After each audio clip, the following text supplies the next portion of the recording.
Le premier match le plus important qu'ils ont gagné la Coupe d'Afrique, c'est lequel? Hein? C'est quand ils ont porté plainte contre Israël à la Cour internationale des droits. Alhamdulillah, wassalatu wassalam ala nabiyyina Muhammad sallallahu alayhi wa sallam. Vous avez pu voir ces derniers mois, la communauté de Muhammad sallallahu alayhi wa sallam ne formait plus qu'un seul corps. On était tous concernés. Nous avons une seule qibla, qui était la Palestine.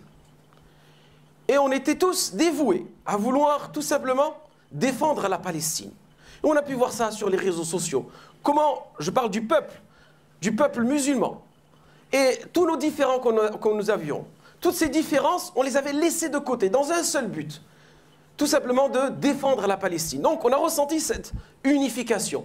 On a ressenti cette identité musulmane à travers ce qui s'est passé en Palestine. Malheureusement, nos frères souffrent, mais il y a eu une certaine hikmah, une certaine sagesse.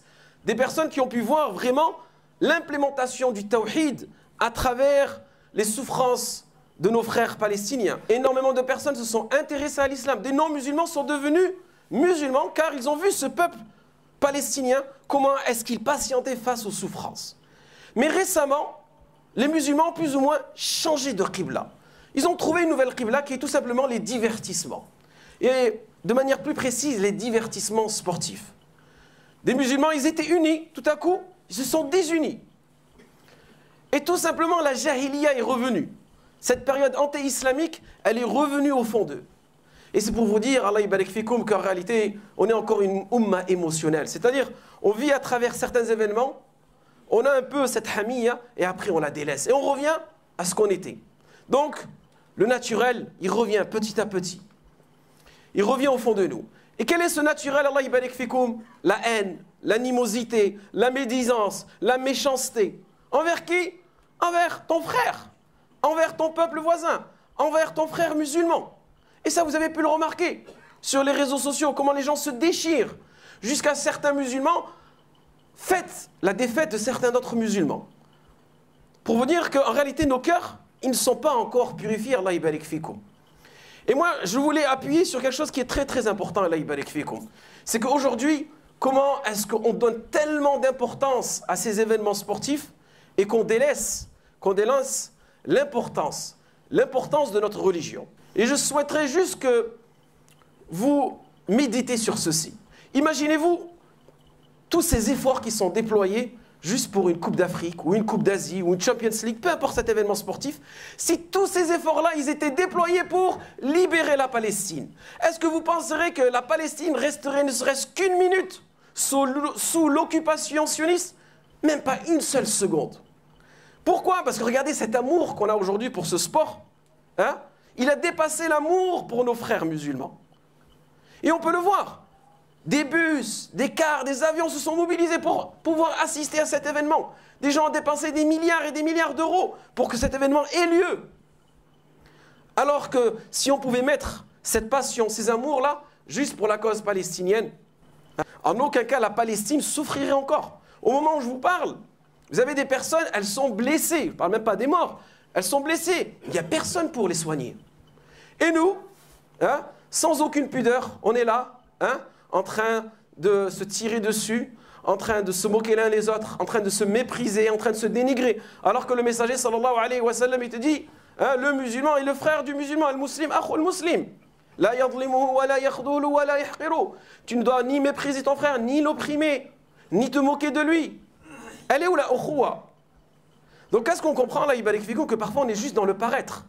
Donc quand il y avait la cause palestinienne, on a tous montré notre habit religieux, spirituel, Masha'Allah mon frère, ainsi de suite. Et dès qu'il y a un événement qui arrive, qui nous divise légèrement, ben, on revient au naturel, on revient à ce qu'on était, on revient à la jahiliya. Et ce qui me fait rire, c'est qu'aujourd'hui vous êtes en train de défendre des équipes qui portent des noms comme les Lions Indomptables, les Lions de l'Atlas, les Fennecs, les requins bleus, les antilopes, et certains ils ont certains noms, on va dire plus ou moins de la période anti-islamique, les pharaons, et d'autres ils ont des noms un peu plus musulmans, les mourabitoun. C'est ça que vous défendez? Il est où Hizbullah? Il est où le parti d'Allah subhanahu wa ta'ala que nous devons défendre? Attention, je ne suis pas en train de dénigrer le sport en lui-même. Je suis en train de dénigrer l'usage et la pratique et les conséquences de ce sport. Et peut-être que je peux vous dire aujourd'hui que ce n'est pas de votre faute. Pourquoi? Parce que quelque part, Allah yabarak fikoum, ces événements sportifs, ils sont utilisés. Utilisés de manière politique. C'est-à-dire il y a une certaine géopolitique autour du foot.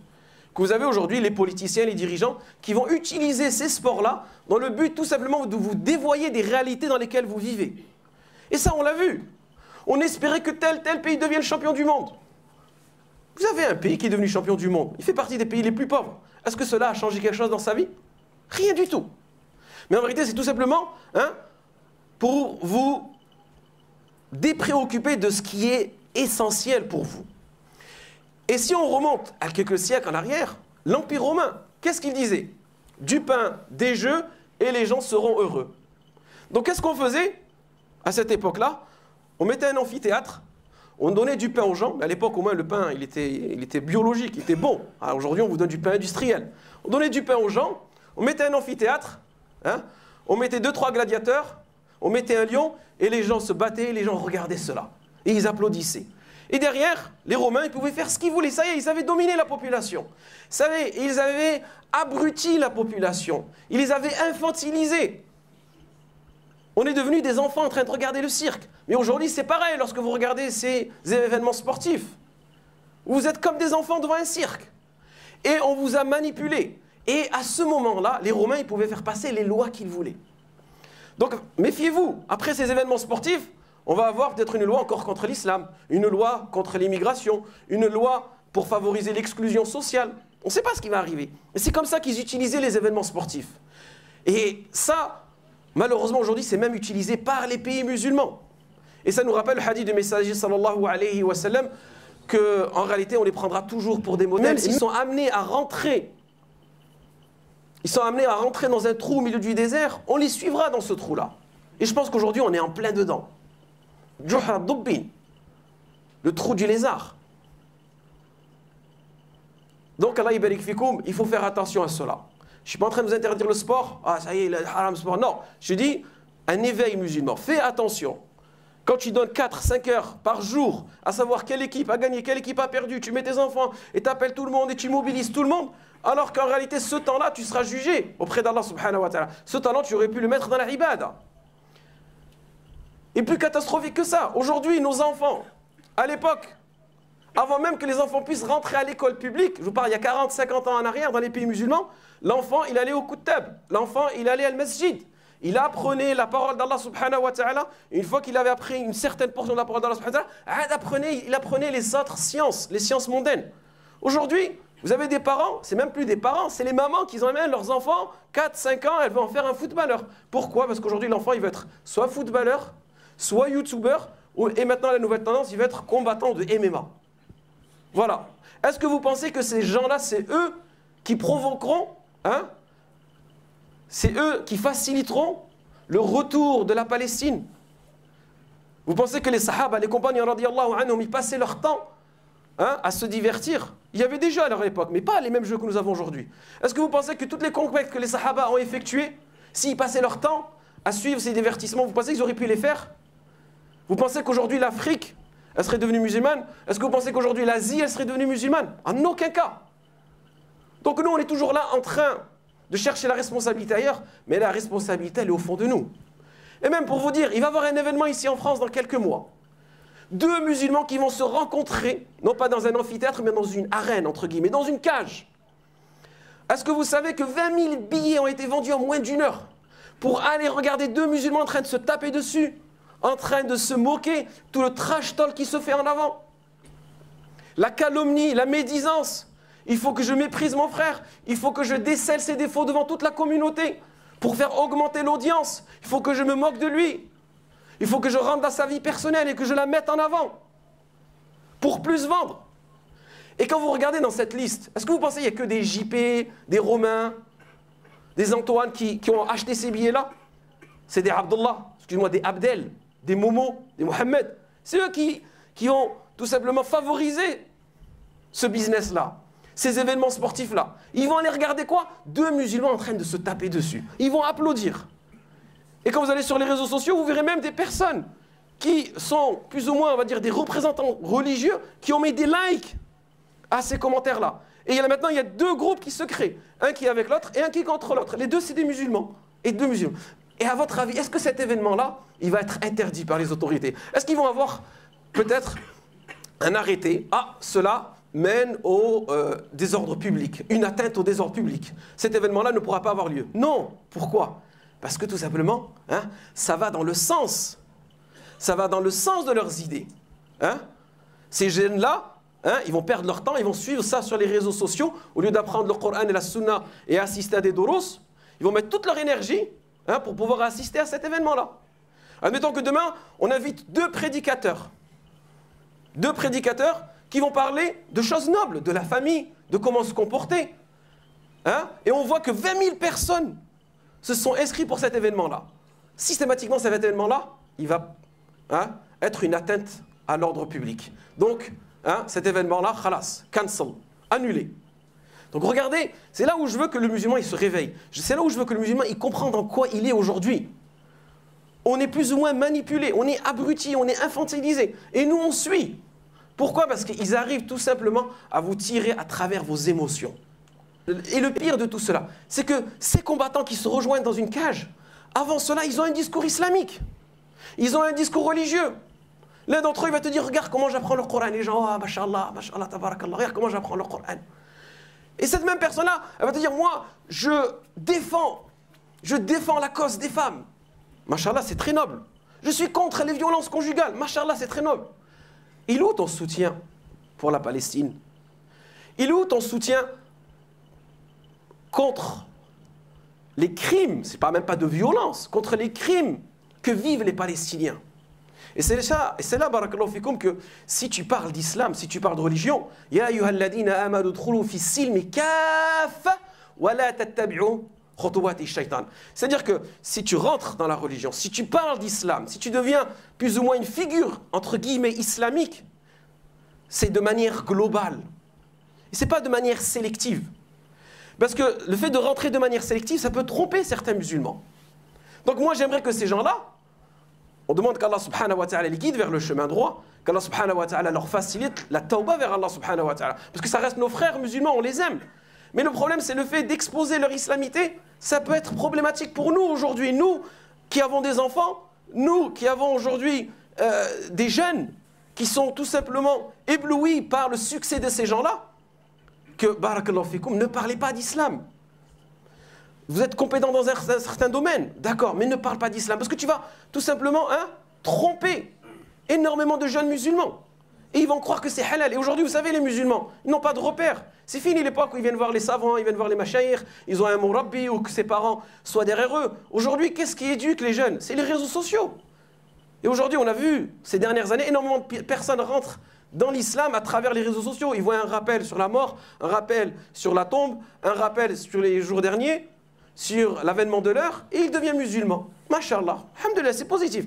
Mais en profondeur, est-ce que vraiment cette personne-là, elle s'est assise dans une mosquée? Est-ce que vraiment elle a appris le Coran, elle a appris la Sunna, elle a reçu un enseignement de façon directe, par la transmission?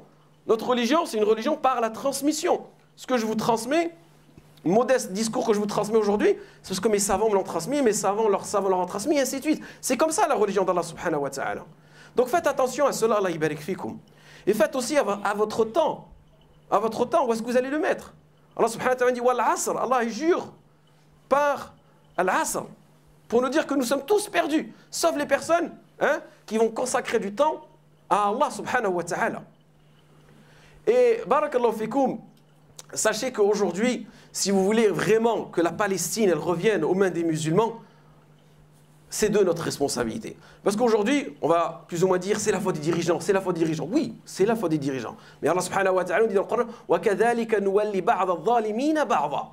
C'est-à-dire qu'aujourd'hui, le peuple aujourd'hui, il est à l'image de son gouverneur. Et qu'aujourd'hui, il y a énormément de personnes qui te parlent d'islam, on veut le retour. Mais si cette religion, si cette charia, on la propose aujourd'hui aux musulmans, est-ce qu'ils vont l'accepter entièrement? Vous-même, aujourd'hui, tu es en train de te battre contre tes passions. Tu sais qu'il y a énormément de choses qui sont haram dans ta religion, et tu joues avec les différents avis juridiques. Tu cherches les rukhas, tu cherches les avis faibles, les avis marginaux, pour répondre à tes propres passions. Et on voit aujourd'hui comment est-ce que les musulmans, ils perdent leur temps. Ils perdent leurs efforts dans ces divertissements-là. Et ces divertissements, ils ne s'arrêtent jamais. Tu sors d'une Coupe d'Afrique, tu rentres dans une Coupe du Monde. Tu sors d'une Coupe du Monde, tu rentres dans une Champions League. Tu sors d'une Champions League, tu rentres dans Fulham. Et ça ne s'arrête pas. Et toute l'année, tu as perdu tes efforts. Tu ressors avec quoi? Eux, ils touchent des millions. Toi, qu'est-ce que tu as touché? Hein? Toi, ce que tu vas être touché, c'est par quoi? C'est par la bénédiction d'Allah subhanahu wa ta'ala. L'Afrique du Sud. L'Afrique du Sud, est-ce que c'est un pays exemplaire pour nous? Quelque part, oui, quelque part, non. Malgré qu'ils aient joué cette Coupe d'Afrique et qu'ils aient gagné leur dernier match. Mais le premier match le plus important qu'ils ont gagné la Coupe d'Afrique, c'est lequel? Hein? C'est quand ils ont porté plainte contre Israël à la Cour internationale des droits. C'est là quand ils ont porté plainte. Ça c'est quelque chose de méritable. Et ils ont gagné. Vous voyez la cause. Et Allah subhanahu wa ta'ala, le messager sallallahu alayhi wa sallam nous dit que la victoire peut venir d'un tyran. Ça veut dire que la victoire, elle peut venir d'une personne non musulmane. Mais regardez, ils ont été exemplaires. Pourquoi, à votre avis, ils ont été exemplaires? Parce que eux, ils ont vécu l'apartheid. Ils ont vécu pendant plus de 50 ans la ségrégation et le fait de vivre dans deux États séparés. Donc ils ont ressenti ça, ils l'ont compris. Et c'est pour ça qu'ils ont défendu cette cause. Mais toi, tu n'as pas besoin de vivre cela. Toi, tu es un musulman. Tu vis en vérité la difficulté et la peine que ton frère vit. Et rien que cela, ça doit te pousser à défendre les droits de tes frères musulmans. On demande à Allah subhanahu wa ta'ala qu'il fasse de nous des boucliers pour les musulmans et qu'il nous facilite le chemin de la défense du Coran et de la sunna du messager sallallahu alayhi wa sallam. Allahumma a'izz al-islam wal muslimin. Allahumma a'izz al-islam wal muslimin. Allahumma adhill ash-shirka wal mushrikin. Allahumma ansur ikhwanana fi Filistin.